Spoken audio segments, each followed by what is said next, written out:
هو الذي يريكم البرق خوفا وطمعا وينشئ السحاب الثقال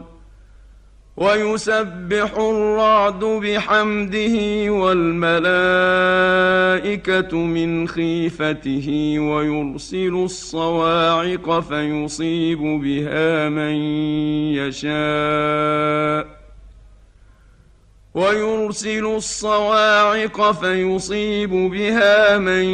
يشاء وهم يجادلون في الله وهو شديد المحال